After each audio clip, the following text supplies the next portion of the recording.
الحمدللہ رب العالمین والصلاة والسلام علی محمد الامین اعوذ باللہ من الشیطان الرجیم بسم اللہ الرحمن الرحیم۔ خواتین و حضرات، ہم میزان کے 7ویں باب کا مطالعہ کر رہے ہیں۔ یہ حدود و تعزیرات کا باب ہے۔ میں نے اپنی کتاب برہان میں رجم کی روایات پر جو تبصرہ کیا ہے وہ آپ تفصیل کے ساتھ سن چکے۔ اب میں مختصر طور پر یہ بتانے کی کوشش کروں گا کہ ہمارے فقہا کی الجھن کیا ہے۔ یہ بات معلوم ہے کہ دین میں جب بھی آپ کوئی بات کہتے ہیں تو ماخذ کی طرف رجوع کریں گے۔ ان کے پاس جتنا کچھ مواد اس باب میں ہے وہ ذرا ایک نظر پھر دیکھ لیجیے۔ زنا کی سزا کے معاملے میں قرآن مجید میں 2 آیات ہیں۔ ایک آیت سورہ نساء میں ہے، دوسری آیت سورہ نور میں ہے۔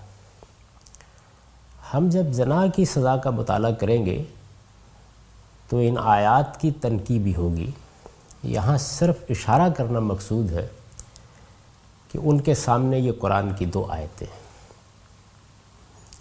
سورہ نساء کی آیت کے بارے میں تو خود آیت ہی سے واضح ہو جاتا ہے کہ یہ ایک عارضی حکم تھا۔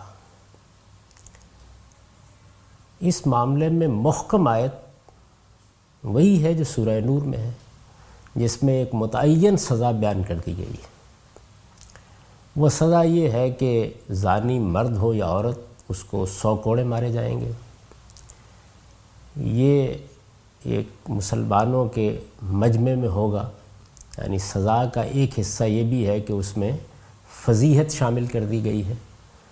دوسرے یہ کہ مجرم جب سزا پالے گا تو پھر کسی عفیفہ سے اس کی شادی نہیں ہو سکتی، عورت ہے تو کسی عفیف سے اس کی شادی نہیں ہو سکتی۔ قرآن مجید میں یہ سزا جس اسلوب میں بیان ہوئی ہے اس میں جو تخصیصات ہو سکتی ہیں ان کا ذکر میں اس موضوع پر گفتگو کرتے ہوئے کروں گا۔ لیکن کیا ان میں یہ تخصیص بھی ہو سکتی ہے کہ یہ مان لیا جائے کہ یہ سزا صرف کنواروں کے لیے ہے؟ زبان میں، بیان میں، عربی زبان کے استعمالات میں، عقل عام کے تقاضوں میں اس کی کوئی گنجائش نہیں ہے۔ اور حقیقت یہ ہے کہ پچھلی 14 صدیوں میں کوئی شخص یہ گنجائش پیدا بھی نہیں کر سکا۔ ان کے سامنے ایک طرف یہ دونوں آیات ہیں، دوسری جانب وہ سارا مواد ہے جو میں نے پچھلی چند نشستوں میں آپ کے سامنے رکھ دیا ہے، اور میں چونکہ اس پر بحث کر چکا تھا اور بہت تفصیل سے لکھ چکا تھا تو برہان کا وہی حصہ میں نے پڑھا بھی دیا۔ اس سارے مواد میں وہ اس بات کو سمجھتے ہیں کہ اہم ترین چیز وہ روایات ہیں جن میں رسول اللہ صلی اللہ علیہ وسلم کی نسبت سے قانون بیان کیا گیا ہے، یعنی بیان قانون کی روایات جن کا میں نے الگ سے ذکر کر دیا تھا۔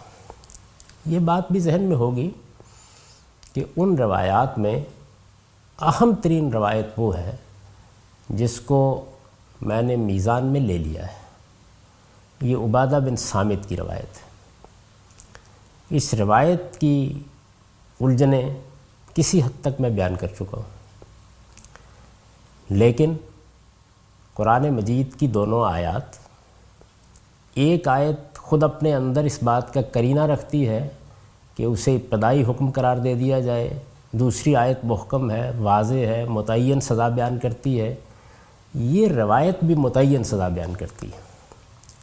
تو اس میں پہلی الجھن تو یہ پیش آ گئی کہ روایت یہ نہیں کہتی کہ اگر کوئی کنوارا بدکاری کرے تو اس کی سزا یہ ہے، اگر کوئی شادی شدہ بدکاری کرے تو اس کی سزا یہ ہے۔ اگر ایسا ہوتا تو روایت کی حد تک معاملہ صاف ہو جاتا۔ روایت یہ کہتی ہے کہ اگر کوئی کنوارا کنواری کے ساتھ بدکاری کرے، اگر کوئی شادی شدہ کے ساتھ بدکاری کرے، تو پہلی الجھن یہ پیش آ گئی کہ اس کا کیا مطلب ہے۔ عام طور پر علماء نے اس کو اس طریقے سے حل کر لیا کہ یہ علی سبیل تغلیب کا اسلوب ہے، یعنی مطلب یہ ہے کہ بالعموم ایسے ہوتا ہے، اس کو بیان کر دیا گیا ہے، لیکن اس کا یہ مطلب نہیں ہے کہ کنوارے کا کنواری کے ساتھ بدکاری کرنا قانون میں شرط بن گیا ہے۔ یہ تعویل جیسی کچھ ہے اس کا اندازہ کیا جا سکتا ہے۔ علی سبیل تغلیب کا اسلوب بالکل مختلف ہوتا ہے، اس کی بہت اچھی مثال خود قرآن مجید میں موجود ہے۔ قذف کی آیت میں صرف عورتوں کا ذکر ہوا ہے، لیکن ہم یہ جانتے ہیں کہ حکم کی علت بیان ہی مردوں میں بھی پائی جاتی ہے۔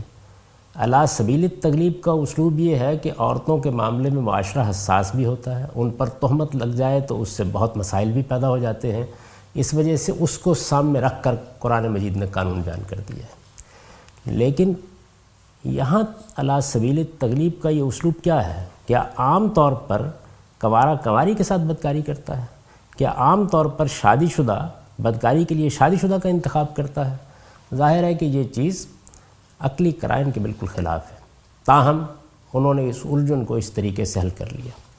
میں آپ خدمت میں عرض کروں گا کہ وہ اس کا یہی حل پیش کرتے ہیں۔ دوسری ان کو مشکل یہ پیش آئی کہ اس روایت میں جو سزائیں بیان ہوئی ہیں وہ یہ ہیں کہ کنوارے کو اگر وہ کنواری کے ساتھ بدکاری کرے تو 100 کوڑے مارے جائیں گے اور 1 سال کے لیے جلاوطن کر دیا جائے گا۔ شادی شدہ کو اگر وہ شادی شدہ کے ساتھ بدکاری کرے 100 کوڑے مارے جائیں گے اور رجم کیا جائے گا۔ میں یہ تبصرہ کر چکا کہ اگر اس روایت کو بیان ہی لے لیا جائے، یعنی کنوارے کی سزا بھی اس میں بیان ہو گئی، شادی شدہ کی بھی بیان ہو گئی، تو قرآن مجید کی جو آیت ہے اس کا پھر کوئی مصرف اس کے سوا باقی نہیں رہتا کہ جب رجم سے فارغ ہو جائیں تو اس کو پڑھ کر ایصال ثواب کر دیں، کیونکہ اس کا اطلاق کس پر ہوگا؟ اس وجہ سے وہ پھر واقعات کی طرف دیکھتے ہیں۔ اب واقعات کی نوعیت یہ ہے کہ اس میں رسالت مآب صلی اللہ علیہ وسلم سے جتنے کچھ بھی واقعات روایت کیے گئے ہیں ان میں ایسا نہیں ہوا کہ 100 کوڑے مارنے کے بعد رجم کیا گیا ہو، لیکن روایت یہی کہتی ہے۔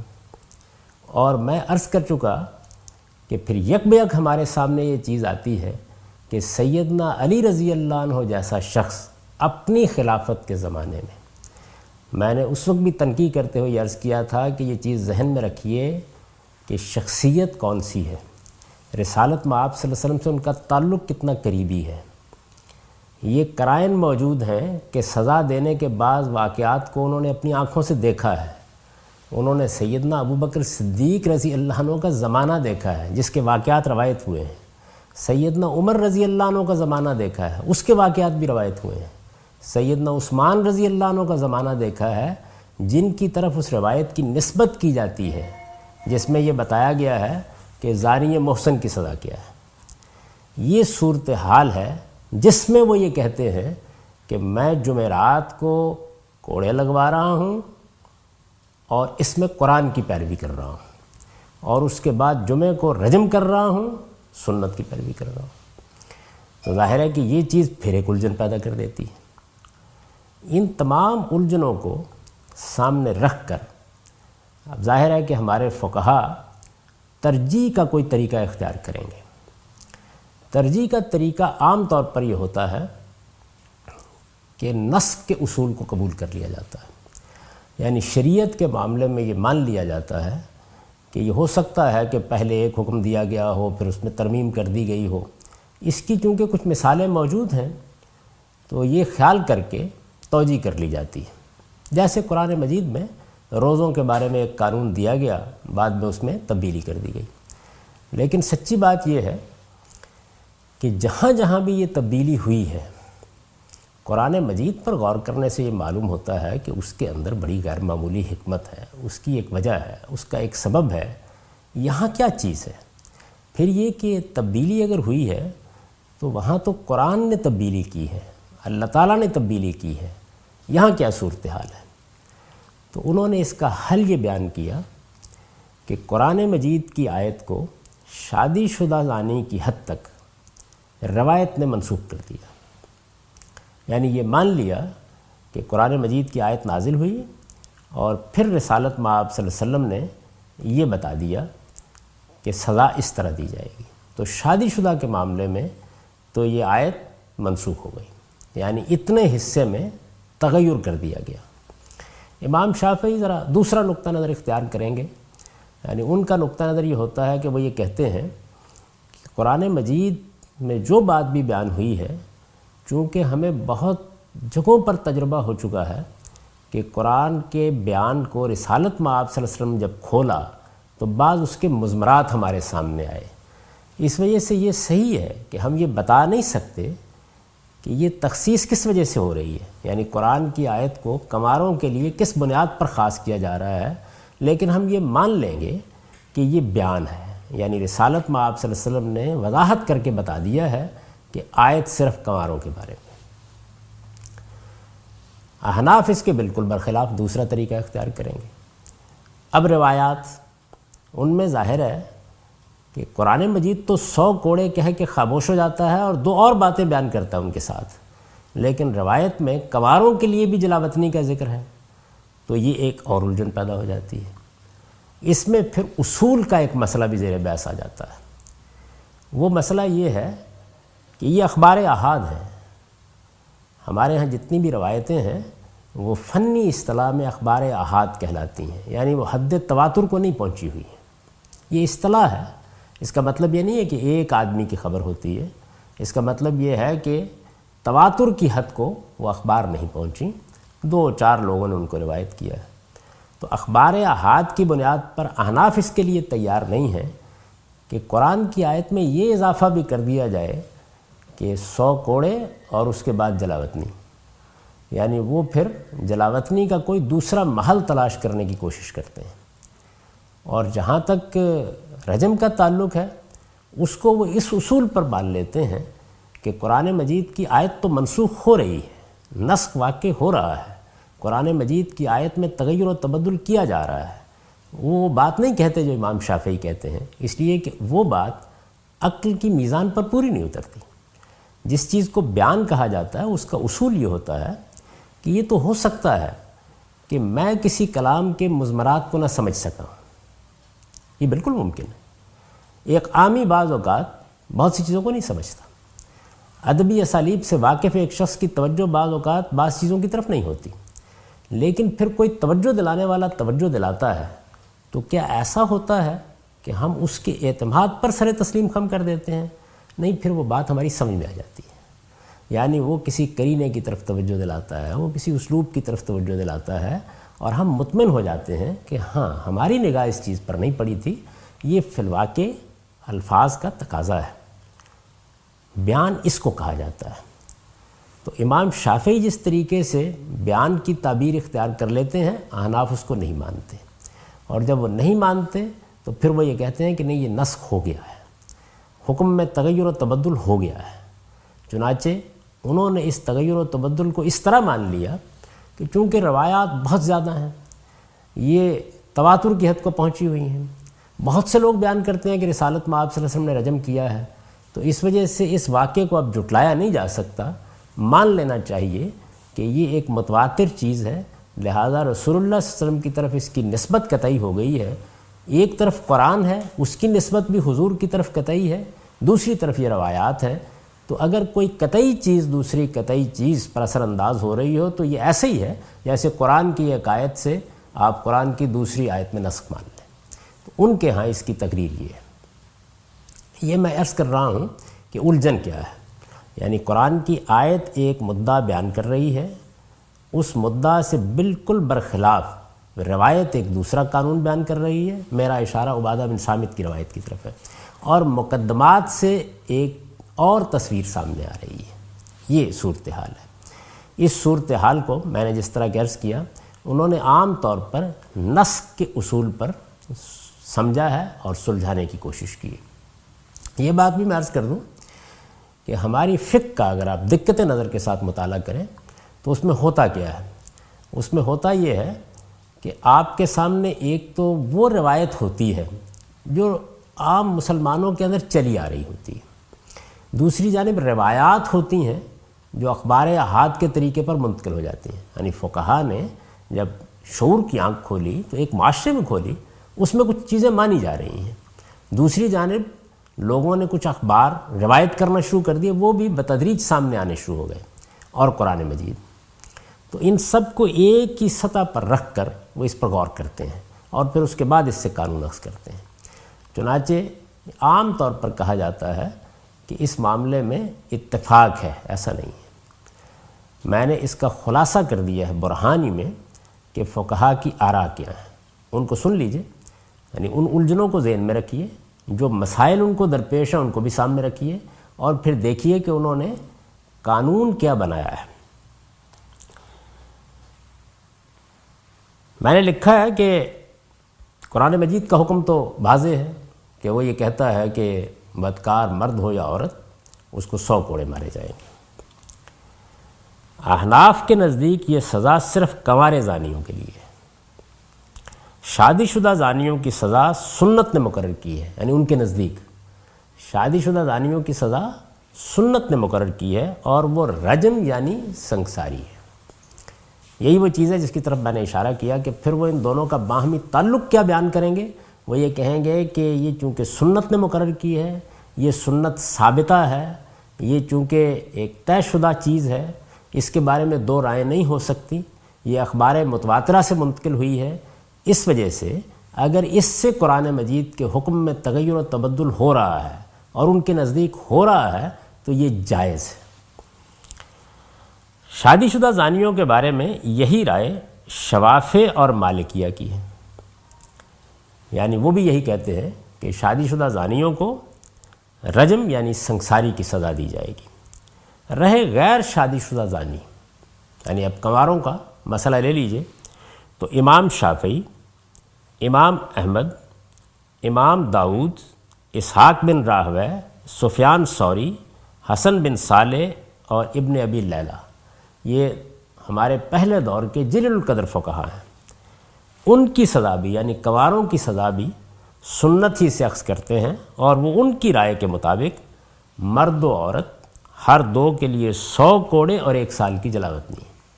یعنی ان کے نزدیک سنت ہی کنوارے کی سزا بیان کر رہی ہے، سنت ہی شادی شدہ کی سزا بیان کر رہی ہے.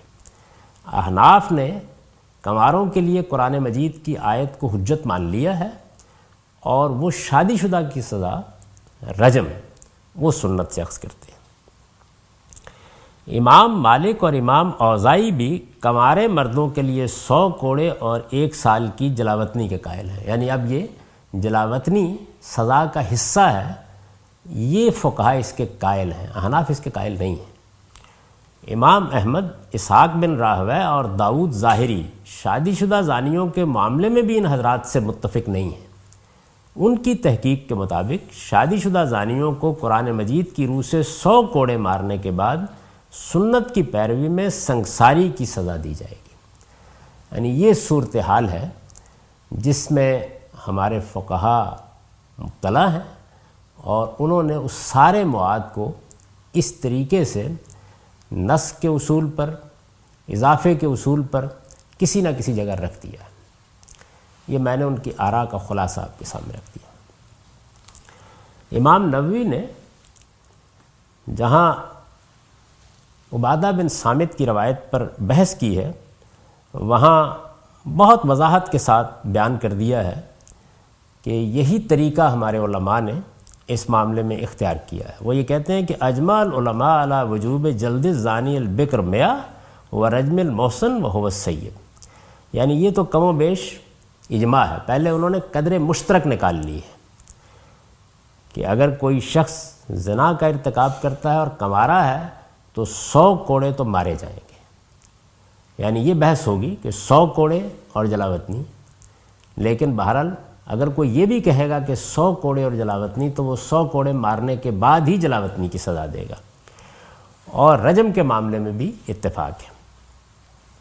وہ یہ کہتے ہیں کہ اس معاملے میں کوئی اختلاف نہیں ہے. واختلفوا فی جلد السیب مع الرجم. اختلاف اس میں ہے کہ کیا شادی شدہ کو کوڑے مارنے کے بعد رجم کیا جائے گا یا صرف رجم کیا جائے گا.